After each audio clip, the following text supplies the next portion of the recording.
Hello दोस्तों, आप सभी का स्वागत है। आज की इस नई वीडियो में हम कवर करेंगे मानव शरीर से रिलेटेड 100% MCQ।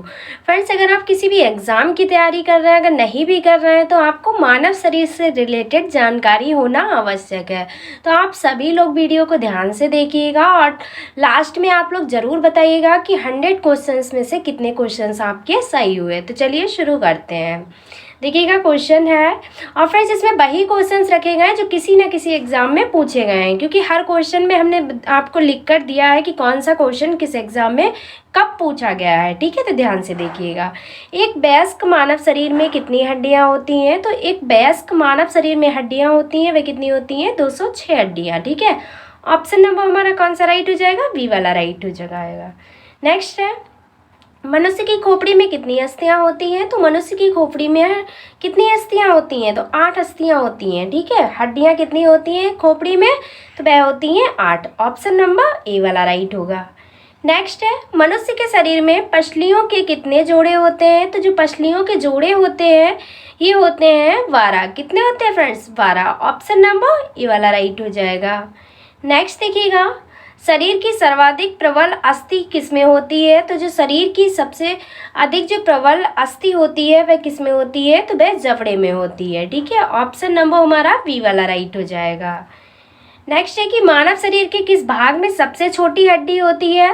तो मानव शरीर के किस भाग में सबसे छोटी हड्डी होती है? तो वह होती है कान में। ठीक है, कान में सबसे छोटी हड्डी होती है। ए वाला ऑप्शन राइट होगा। नेक्स्ट है, मानव शरीर में सबसे बड़ी हड्डी कौन सी है? तो जो मानव शरीर की सबसे बड़ी हड्डी है वह है जांघ की हड्डी। ऑप्शन नंबर राइट हो जाएगा डी वाला। नेक्स्ट देखिएगा, टीबिया नामक हड्डी किस में पाई जाती है? तो जो टीबिया नामक हड्डी होती है ये टांग में पाई जाती है। ठीक है, कहाँ? तो पैर में पाई जाती है। ऑप्शन नंबर बी राइट हो जाएगा। नेक्स्ट है, मानव शरीर के किस अंग की हड्डी सबसे लंबी होती है? तो मानव शरीर की जो अंग की सबसे हड्डी लंबी होती है वह जांघ की होती है। ठीक है, ऑप्शन नंबर बी वाला राइट हो जाएगा। नेक्स्ट क्वेश्चन, इनमें से कौन सी हड्डी मानव कान का भाग नहीं है? तो बताना है इनमें से कौन सा कान का भाग नहीं है हड्डियों में। तो वह है उर्वस्ती। ठीक है, उर्वस्ती हड्डी जो होती है कान की हड्डी नहीं है। ऑप्शन नंबर सी राइट हो जाएगा। नेक्स्ट है, मनुष्य के जीवन काल में कितने दांत जो है 2 बार विकसित होते हैं? तो मनुष्य के जीवन काल में जो दांत हैं ये 20 कितने? तो जो 20 दांत होते हैं ये 2 बार विकसित होते हैं। ठीक है, कितने दांत? तो 20 दांत जो होते हैं मानव जीवन में इनका विकास 2 बार होता है। नेक्स्ट देखिएगा, मानव शरीर में पाचन का अधिकांश भाग किस अंग में संपन्न होता है? तो जो मानव शरीर में पाचन का अधिकांश भाग होता है ये छोटी आंत में संपन्न होता है। तो ऑप्शन नंबर सी राइट होगा। नेक्स्ट है, मानव शरीर का कौन सा एंजाइम कार्बोहाइड्रेट को तोड़ने में मदद करता है? तो मानव शरीर का वह कौन सा एंजाइम है जो कार्बोहाइड्रेट को तोड़ने में मदद करता है? तो वह है एमाइलेज। क्या है? Amylase. Option number D right हो जाएगा। नेक्स्ट है कि पाचन क्षेत्र में भोजन के साथ मिलने वाला पहला एंजाइम कौन सा है? तो पाचन क्षेत्र में जो भोजन के साथ मिलने वाला पहला एंजाइम है वह एमाइलेज ही है। ऑप्शन नंबर डी राइट हो जाएगा। नेक्स्ट है कि लार में कौन सा एंजाइम पाया जाता है? ये RRB 2003 में पूछा गया था। लार में कौन सा एंजाइम पाया जाता है? तो टाइलिन नामक एंजाइम जो है वह पाया जाता है। ऑप्शन नंबर बी राइट हो जाएगा। नेक्स्ट है, पेट में भोजन को पचाने के लिए किसकी खास आवश्यकता होती है? तो भोजन को पकाने के लिए खास आवश्यकता होती है वो होती है एंजाइम की। किसकी होती है? तो एंजाइम की। ऑप्शन नंबर सी राइट हो जाएगा। नेक्स्ट है, लार किसके पाचन में सहायक होती है? तो जो लार है ये किसके पाचन में सहायक होती है? ये SSC 2011 में और RAS RTS 2012 में पूछा गया है।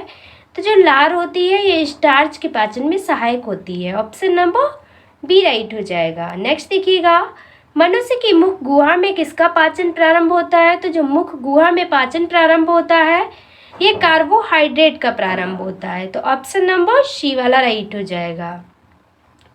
नेक्स्ट है कि निम्नलिखित में से कौन सी आहार नलिका है? तो आहार नलिका कौन सी है? ये SSC 2020 में पूछा गया है। तो फ्रेंड्स ये ग्रास नली है। कौन सी है? तो ग्रास नली। ऑप्शन नंबर डी राइट हो जाएगा। ग्रास नली क्या है? तो आहार नलिका है। नेक्स्ट क्वेश्चन, पाचन क्रिया में प्रोटीन किस पदार्थ में बदल जाते हैं? तो जो पाचन क्रिया में प्रोटीन होते हैं ये किस पदार्थ के रूप में बदलते हैं, तो ये अमीनो अम्ल के रूप में बदल जाते हैं। ऑप्शन नंबर सी राइट हो जाएगा। नेक्स्ट देखिएगा, मानव शरीर में कौन सा अंग ग्लाइकोजन के रूप में कार्बोहाइड्रेट को जमा करता है, तो ग्लाइकोजन के रूप में जो कार्बोहाइड्रेट को जमा करता है मानव शरीर में वह अंग है यकृत। कौन सा अंग है, यकृत है। ऑप्शन नंबर डी राइट हो जाएगा। नेक्स्ट है कि पित्त किसके द्वारा पैदा किया जाता है, तो जो पित्त होता है ये यकृत के द्वारा पैदा होता है। ऑप्शन नंबर ए वाला राइट हो जाएगा।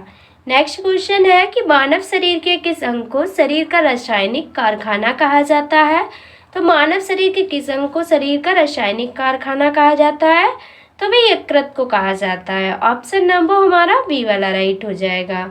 नेक्स्ट देखिएगा, पेसमेकर का संबंध किससे है, यहाँ पे पूछा गया है पेसमेकर का संबंध, तो इसका संबंध है हृदय से। किससे है, तो हृदय से है। ऑप्शन नंबर डी वाला राइट होगा। नेक्स्ट है कि पेसमेकर का कार्य क्या है, अभी पूछा गया था संबंध तो किससे है, हृदय से है, और इसका कार्य क्या है, तो दिल की धड़कन प्रारंभ करना पेसमेकर का कार्य है। ऑप्शन नंबर सी वाला राइट हो जाएगा। नेक्स्ट क्वेश्चन है कि गति प्रेरक किससे संबंधित है, तो जो गति प्रेरक का संबंध है ये किससे है, तो ये हृदय से है। ठीक है, ऑप्शन नंबर सी राइट होगा। नेक्स्ट क्वेश्चन, किनकी भित्तियों पर रक्त द्वारा डाले गए दबाव को रक्त दाब कहते हैं, यानी कि ब्लड प्रेशर बीपी, ये एसएससी 2002 में पूछा गया था, तो वे कहते हैं धमनी को। ठीक है, ऑप्शन नंबर सी वाला राइट हो जाएगा। नेक्स्ट क्वेश्चन, रक्तचाप को मापने के लिए किस उपकरण का उपयोग किया जाता है, ये भी एसएससी 2019 में पूछा गया था, तो रक्तचाप को मापने के लिए किस उपकरण का उपयोग किया जाता है, तो सिस्मोमैनोमीटर। ऑप्शन नंबर बी वाला राइट हो जाएगा। नेक्स्ट क्वेश्चन, लब डब ध्वनि किसकी क्रिया के कारण उत्पन्न होती है, तो जो लब डब ध्वनि है ये किसकी क्रिया के कारण उत्पन्न होती है, तो ये हृदय की क्रिया के कारण। ऑप्शन नंबर सी राइट हो जाएगा। नेक्स्ट क्वेश्चन, सिस्टोलिक और डायस्टोलिक शब्द का उपयोग किसके संदर्भ में किया जाता है, तो जो सिस्टोलिक और डायस्टोलिक होता है इसका उपयोग जो है ये रक्तचाप को मापने के रूप में किया जाता है, तो ऑप्शन नंबर हमारा सी वाला राइट हो जाएगा। अब फ्रेंड्स नेक्स्ट क्वेश्चन देखिएगा, और फ्रेंड्स अगर आपको वॉइस में कोई प्रॉब्लम हो रही है तो प्लीज़ उसे इग्नोर करिएगा क्योंकि कोल्ड वजह से थोड़ी सी दिक्कत है। नेक्स्ट देखिएगा कि मनुष्य की सामान्य स्पंद दर पल्स रेट क्या है, तो मनुष्य की सामान्य स्पंद दर पल्स रेट जो होती है वह क्या होती है, तो वह होती है 70 से 80 बीट प्रति सेकेंड। ठीक है फ्रेंड्स, आप अब देखते हैं नेक्स्ट क्वेश्चन। क्वेश्चन है हमारा, एक किशोरवय मनुष्य में सामान्यतः रक्तदाब कितना होता है, तो एक जो किशोरवय मनुष्य होता है उसका जो रक्तदाब होता है वह 120 से 80 mm होता है। ठीक है, HG। ऑप्शन नंबर हमारा ए वाला राइट हो जाएगा। ठीक है, आप लोग ध्यान रखिएगा, ये जनरल नॉलेज के क्वेश्चंस हैं, आप सभी को पता होने चाहिए। नेक्स्ट देखिएगा, मानव रुधिर का पीएच कितना होता है, तो जो मानव रुधिर का पीएच होता है 7.4 होता है। कितना होता है, 7.4। ऑप्शन नंबर डी राइट हो जाएगा। नेक्स्ट देखिएगा, मानव रक्त प्लाज्मा में पर्याप्त पानी की प्रतिशत मात्रा में कितनी भिन्नता होती है, तो जो प्लाज्मा में पर्याप्त पानी की प्रतिशत मात्रा में जो भिन्नता होती है वह 91 से 92% की होती है। ठीक है, ऑप्शन नंबर डी वाला राइट हो जाएगा। नेक्स्ट है कि रक्त में पाई जाने वाली धातु कौन सी है, इसका राइट आंसर क्या हो जाएगा, लोहा। ठीक है, जो रक्त में पाई जाने वाली धातु होती है वह होती है लोहा, यानी कि iron. Option number D right होगा। नेक्स्ट क्वेश्चन, शरीर का कौन सा अंग रक्त उत्पादन करता है, तो जो रक्त का उत्पादन करता है वह करते हैं अस्थि मज्जा। कौन करता है, तो अस्थि मज्जा। ऑप्शन नंबर बी राइट होगा। नेक्स्ट है, निम्नलिखित में से कौन सा कथन सही है, आपको वह बताना है। जो सही है ये UPPSC 1994 में पूछा गया क्वेश्चन है कि शरीर में सारा रक्त किडनी के माध्यम से शुद्ध होता है। ये बात बिल्कुल सही है, ऑप्शन नंबर सी राइट हो जाएगा। बाकी शरीर में सारा रक्त जो है किडनी के माध्यम से मिल जाता है ऐसा कुछ नहीं है, किडनी के माध्यम से गुजरता है ऐसा भी नहीं है, और किडनी के माध्यम से बनता है ऐसा भी नहीं, बल्कि किडनी के माध्यम से शुद्ध करता है, तो ऑप्शन नंबर सी राइट हो जाएगा। नेक्स्ट क्वेश्चन है, मानव शरीर में खून की शुद्धिकरण की प्रक्रिया को क्या कहते हैं, तो जो खून की शुद्धिकरण की प्रक्रिया होती है इसे डायलिसिस कहते हैं। क्या कहते हैं, डायलिसिस कहते हैं। ऑप्शन नंबर ए राइट हो जाएगा। नेक्स्ट है कि रक्त में लाल रंग किसके कारण होता है, तो जो रक्त का लाल रंग होता है ये होता है हीमोग्लोबिन के कारण, ठीक है। ऑप्शन नंबर बी राइट हो जाएगा। नेक्स्ट है कि शरीर में हीमोग्लोबिन का कार्य क्या है। तो जो हीमोग्लोबिन का कार्य होता है ये ऑक्सीजन का परिवहन करना होता है। ऑप्शन नंबर ए राइट हो जाएगा। नेक्स्ट देखिएगा, हीमोग्लोबिन किसका महत्वपूर्ण घटक होता है। तो जो हीमोग्लोबिन होता है ये किसका महत्वपूर्ण घटक है, एसएससी 2002 में पूछा गया था। तो आरबीसी का घटक होता है haemoglobin. Option number A right हो जाएगा। नेक्स्ट है, कौन सी रक्त वाहिकाएं साफ रक्त फेफड़ों से हृदय में ले जाती हैं। तो वह कौन सी रक्त वाहिकाएं होती हैं, तो वह होती हैं फुफ्फुस सिरा, ठीक है। फुफ्फुस सिरा जो होती हैं ये रक्त को फेफड़ों से हृदय में ले जाती हैं। ऑप्शन नंबर डी वाला राइट हो जाएगा। नेक्स्ट क्वेश्चन, किसकी सहायता से रक्त द्वारा ऑक्सीजन ले जाया जाता है। तो जो ऑक्सीजन को ले जाया जाता है रक्त को वह किसके द्वारा, तो लोहित कोशिकाओं के द्वारा जो है रक्त को ऑक्सीजन ले जाया जाता है। ऑप्शन नंबर ए राइट हो जाएगा। नेक्स्ट क्वेश्चन, किसकी मौजूदगी के कारण शरीर के भीतर रक्त जमता नहीं है। तो किसकी मौजूदगी के कारण रक्त नहीं जमता है, तो वह हेपेरिन के कारण, ठीक है। हेपेरिन के कारण जो रक्त होता है वह शरीर में जमता नहीं है। ऑप्शन नंबर डी राइट हो जाएगा। नेक्स्ट है, हमारे शरीर की कौन सी कोशिकाएं मानव शरीर के सैनिक के रूप में प्रसिद्ध हैं। तो वह कौन सी कोशिकाएं हैं जिन्हें सैनिक के नाम से जाना जाता है, तो वह है श्वेत रक्त कोशिकाएं, ठीक है। ऑप्शन नंबर ई राइट हो जाएगा। नेक्स्ट देखिएगा, रुधिर के प्लाज्मा में किसके द्वारा एंटीबॉडी निर्मित होती है।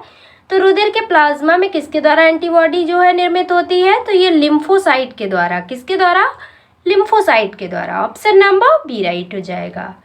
नेक्स्ट क्वेश्चन है कि लाल रक्त कोशिकाओं के निर्माण के लिए शरीर का कौन सा अंग जिम्मेदार है। तो जो लाल रक्त कोशिकाओं के लिए शरीर में निर्माण के लिए जिम्मेदार है वह है अस्थि मज्जा। ऑप्शन नंबर डी वाला राइट हो जाएगा। नेक्स्ट क्वेश्चन, आरबीसी का कब्रिस्तान किसको कहा जाता है। तो जो आरबीसी का कब्रिस्तान कहा जाता है वह किसे कहा जाता है, तो फ्लिया को कहा जाता है। ये क्वेश्चन एसएससी 2011 में पूछा गया था। तो ऑप्शन नंबर हमारा सी वाला राइट होगा।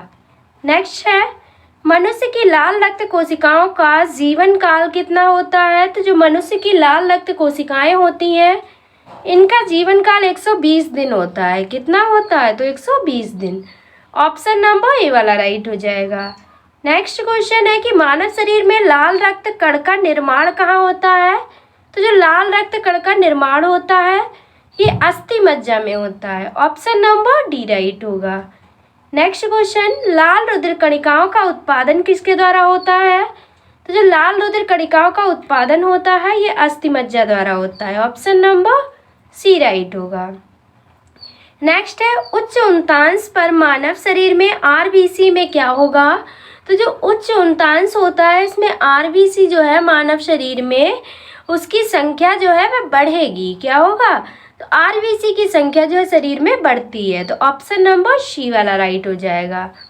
नेक्स्ट क्वेश्चन है फ्रेंड्स कि सफ़ेद रक्त कण यानी कि डब्ल्यूबीसी का मुख्य कार्य क्या है। ये यूपीपीसीएस 1993 में पूछा गया था। सफ़ेद रक्त कण यानी कि डब्ल्यूबीसी का मुख्य कार्य क्या है, तो रोग प्रतिरोधक क्षमता धारण करना किसका काम है, डब्ल्यूबीसी का काम है। ऑप्शन नंबर सी राइट हो जाएगा। नेक्स्ट है, जब कोई बाहरी पदार्थ मानव रुधिर प्रणाली में प्रविष्ट होता है तो प्रतिक्रिया कौन प्रारंभ करता है। तो वह प्रतिक्रिया प्रारंभ करती हैं डब्ल्यूबीसी कोशिकाएं। ऑप्शन नंबर बी राइट हो जाएगा। नेक्स्ट क्वेश्चन, एंटीजन यानी कि प्रतिजन एक ऐसा पदार्थ है जो कि प्रतिरक्षी के निर्माण को बढ़ावा देता है। कौन, तो antigen. Option number C right हो जाएगा। नेक्स्ट क्वेश्चन, कौन सा ब्लड ग्रुप जो है सर्वव्यापक ग्राह्यता रखता है। तो जो सर्वव्यापक ग्राह्यता होता है यानी कि ग्रहण कर सकता है वह कौन सा होता है, तो वह AB होता है। ठीक है, AB जो ग्रुप होता है ब्लड ग्रुप ये हर किसी का ब्लड जो है वह ग्रहण कर सकता है। नेक्स्ट क्वेश्चन है कि AB रक्त वर्ग वाले व्यक्ति को सर्वाधिक आदता क्यों कहा जाता है। तो सर्वाधिक जो दाता कहा जाता है वह इसलिए कहा जाता है क्योंकि उसके रक्त में प्रतिपिंड का अभाव होता है। तो ऑप्शन नंबर ए वाला राइट हो जाएगा। नेक्स्ट देखिएगा, क्वेश्चन है कि किस रक्त समूह को सार्वभौमिक दाता कहा जाता है। तो सार्वभौमिक जो दाता के नाम से जाना जाता है वह O पॉजिटिव को जाना जाता है। ठीक है, ओ ब्लड ग्रुप वाले को क्या कहा जाता है? सार्वभौमिक दाता। ठीक है, ये इस ब्लड ग्रुप के लोग जो होते हैं वे ब्लड हर किसी को दे सकते हैं। नेक्स्ट क्वेश्चन, रक्त समूह ओ वाला व्यक्ति किस रक्त समूह के व्यक्तियों से रक्त ले सकता है? तो जो ओ ब्लड ग्रुप वाला व्यक्ति होता है वह सिर्फ ओ ब्लड ग्रुप के ही व्यक्ति से रक्त ले सकता है, बाकी अन्य किसी से भी नहीं ले सकता। ऑप्शन नंबर डी राइट होगा, लेकिन दे हर किसी को सकता है। नेक्स्ट क्वेश्चन, इनमें से कौन सा मस्तिष्क का भाग नहीं है? इनमें से बताना है जो मस्तिष्क का भाग नहीं है, तो वह है पिन्ना। पिन्ना जो है मस्तिष्क का भाग नहीं है। ऑप्शन नंबर डी राइट होगा। नेक्स्ट है कि मस्तिष्क का कौन सा भाग मानव शरीर के आसान और संतुलन को बनाए रखता है? तो वह कौन सा भाग है? तो वह है सेरेबेलम। सेरेबेलम जो है संतुलन और शांति को बनाए रखता है। ऑप्शन नंबर सी करेक्ट हो जाएगा। नेक्स्ट है सेरेब्रम किससे संबंधित है? तो जो सेरेब्रम संबंधित है ये मस्तिष्क से संबंधित है। ऑप्शन नंबर हमारा सी राइट हो जाएगा। आरआरबी 2004 में पूछा गया था। नेक्स्ट क्वेश्चन, मनुष्य के मस्तिष्क का सबसे बड़ा भाग कौन सा है? ये भी आरआरबी 2006 में पूछा गया था। तो मस्तिष्क का जो सबसे बड़ा भाग होता है वह होता है प्रामस्तिष्क। ठीक है, ऑप्शन नंबर सी वाला राइट हो जाएगा। नेक्स्ट क्वेश्चन है कि मानव शरीर की किन कोशिकाओं में सबसे कम पुनर्योजन शक्ति होती है? ये एसएससी 2001 में पूछा गया था। तो किस कोशिकाओं में? तो मस्तिष्क कोशिकाओं में जो है ये सबसे कम पुनर्योजन शक्ति होती है। तो ऑप्शन नंबर ए राइट होगा। नेक्स्ट है कि मनुष्य में मेरुदंड से कितनी जोड़ी तंत्रिका निकलती हैं? तो मेरुदंड से जो निकलती हैं कितनी जोड़ी तंत्रिकाएं निकलती हैं? वह 31 जोड़ी तंत्रिकाएं निकलती हैं। ये बीपीएससी 2002 में पूछा गया था क्वेश्चन। तो ऑप्शन नंबर सी राइट होगा। नेक्स्ट है प्रतिवर्ती क्रियाओं का नियंत्रण केंद्र कहाँ पर है? तो जो प्रतिवर्ती क्रियाओं का नियंत्रण केंद्र है ये केशेरुकी रज्जु में होता है। ठीक है, इसमें केशुरुक रज्जु में होता है। तो ऑप्शन नंबर सी राइट हो जाएगा। नेक्स्ट देखिएगा, ऑक्सीजन की उपस्थिति में सुक्रोज का CO2 एवं जल में ऊर्जा निर्मुक्त होने के साथ पूर्ण रूपांतरण होने को क्या कहते हैं? तो जो सुक्रेज का CO2 एवं जल में ऊर्जा निर्मुक्त होने के साथ जो पूर्ण रूपांतरण होता है उसे क्या कहते हैं? उसे कहते हैं वायु श्वसन। क्या कहते हैं? वायु श्वसन कहते हैं। ऑप्शन नंबर ए राइट हो जाएगा। नेक्स्ट है हमारी छोड़ी हुई सांस की हवा में CO2 यानी कि कार्बन डाइऑक्साइड की मात्रा लगभग कितनी होती है? तो हम लोग जो सांस छोड़ते हैं हवा में उसमें जो कार्बन डाइऑक्साइड की मात्रा होती है लगभग फ्रेंड्स वह कितनी होती है? तो वह 4% होती है। कितनी? 4%। तो ऑप्शन नंबर हमारा कौन सा राइट होगा? ये वाला राइट हो जाएगा। नेक्स्ट क्वेश्चन है क्रेब्स चक्र में किसका संश्लेषण होता है? आरआरबी 2003 में पूछा गया था क्रेब्स चक्र। इसमें पायरुविक अम्ल का संश्लेषण होता है। किसका? तो पायरुविक अम्ल का। ऑप्शन नंबर बी करेक्ट होगा। नेक्स्ट है स्तनधारी किसमें यूरिया बनाते हैं? जो स्तनधारी होते हैं वे यूरिया का निर्माण किसमें करते हैं? तो यकृत में करते हैं। ठीक है, ऑप्शन नंबर हमारा ये वाला राइट हो जाएगा। नेक्स्ट क्वेश्चन है कि मानव शरीर से नाइट्रोजनी अपशिष्ट को हटाने के लिए कौन सा अंग जिम्मेदार है? तो जो अपशिष्ट को हटाने के लिए अंग जिम्मेदार होता है वह होता है गुर्दा। ठीक है, गुर्दा जो है ये नाइट्रोजनी अपशिष्ट को बाहर करता है शरीर से। ऑप्शन नंबर बी राइट हो जाएगा। नेक्स्ट है कि मूत्र का पीला रंग किसकी मौजूदगी के कारण होता है? तो जो मूत्र का पीला रंग होता है ये यूरोक्रोम की मौजूदगी के कारण होता है। ऑप्शन नंबर डी राइट होगा। नेक्स्ट है कि गुर्दे का कार्यात्मक यूनिट क्या है? तो गुर्दे का जो कार्यात्मक यूनिट है वह है नेफ्रॉन। क्या है? नेफ्रॉन है गुर्दे का कार्यात्मक unit. Option number C right हो जाएगा। नेक्स्ट क्वेश्चन, अपोहन यानी कि डिलाइसिस का प्रयोग किस क्रिया को पूरा करने के लिए होता है? तो जो डिलाइसिस का प्रयोग होता है वह वृक्क की प्रक्रिया को पूरा करने के लिए होता है। ऑप्शन नंबर डी करेक्ट होगा। नेक्स्ट देखिएगा, स्वेदन किसके लिए महत्वपूर्ण है? तो जो स्वेदन है वह किसके लिए महत्वपूर्ण है? तो शरीर के तापमान के विनियंत्रित करने के लिए महत्वपूर्ण है स्वेदन। ऑप्शन नंबर डी राइट हो जाएगा। नेक्स्ट है सामान्यतः निषेचन किसमें होता है? तो जो सामान्यतः निषेचन होता है फ्रेंड्स ये डिंब वाहिनी नली में होता है। तो ऑप्शन नंबर हमारा ए वाला करेक्ट हो जाएगा। नेक्स्ट क्वेश्चन है, गर्भाशय में शिशु के विकास की जानकारी हेतु किसका प्रयोग किया जाता है? तो गर्भाशय में जो शिशु के विकास की जानकारी हेतु प्रयोग किया जाता है अल्ट्रासाउंड का। ऑप्शन नंबर सी राइट हो जाएगा।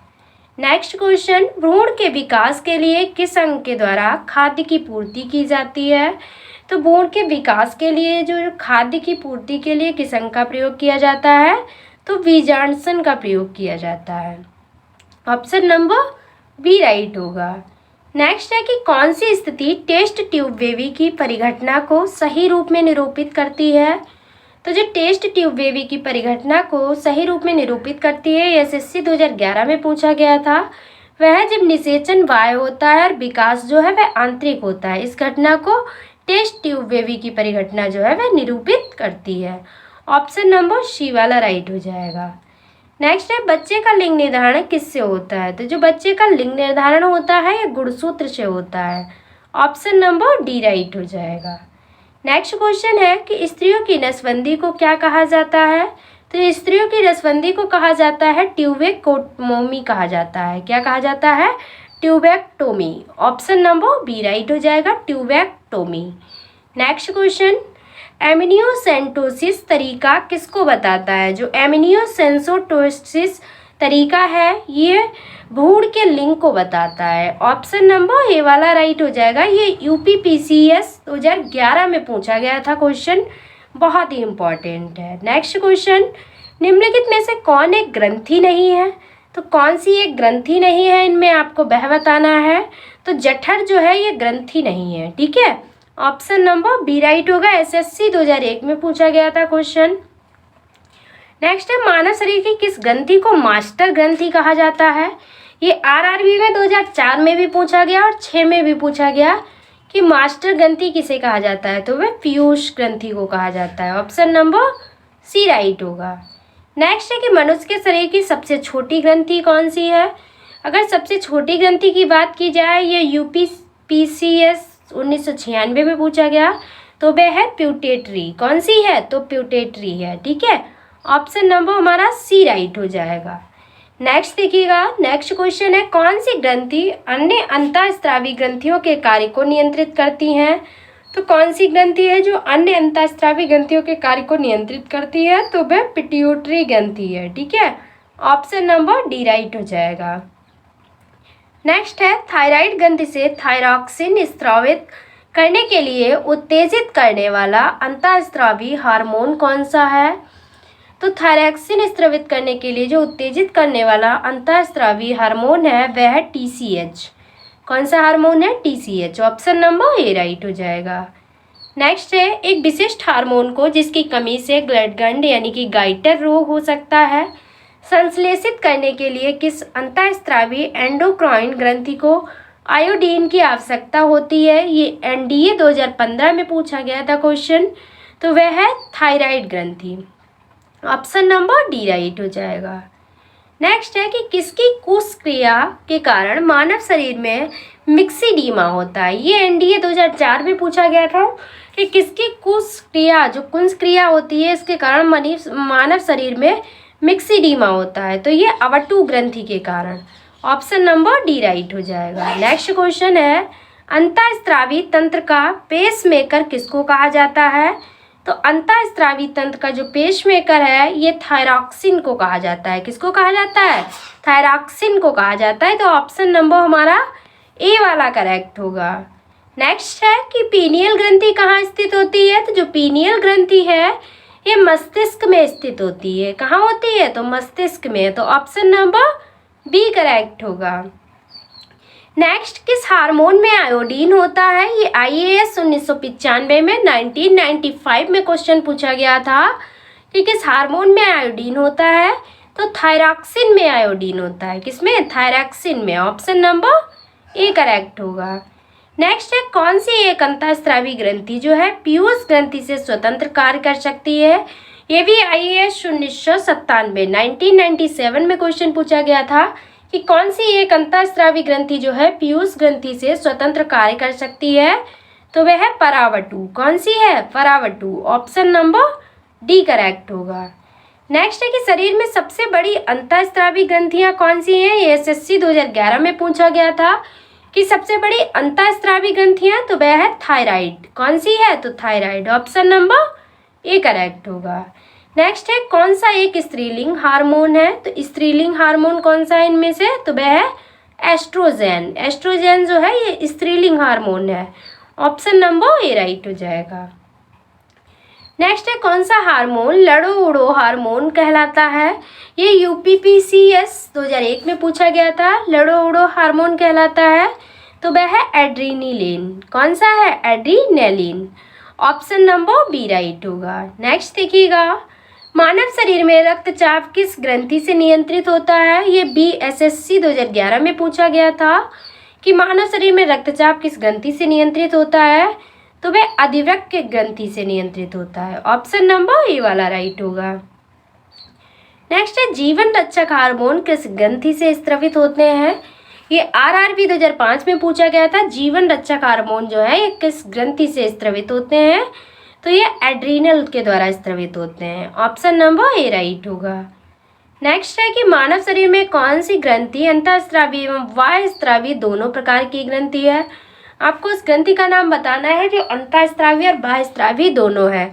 यूपीपीसीएस 2019 में पूछा गया था, तो वह ग्रंथि है अग्नाशय। ऑप्शन नंबर सी राइट होगा। बहुत ही इंपॉर्टेंट क्वेश्चन है, इसे जरूर याद रखिएगा।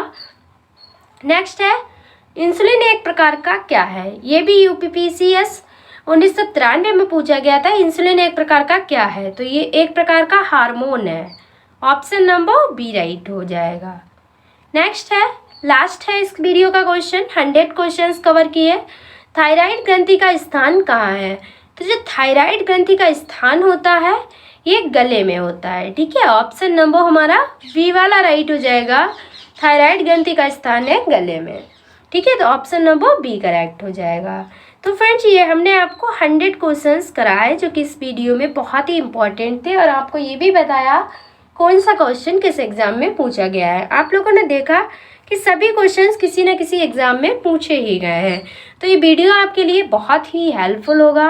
अगर फ्रेंड्स आपको वीडियो पसंद आई है, अगर आपको स्पेशली मेरी मेहनत पसंद आई है, तो चैनल को सब्सक्राइब कर लीजिएगा और वीडियो को जितना हो सकता है उतना शेयर कर दीजिएगा।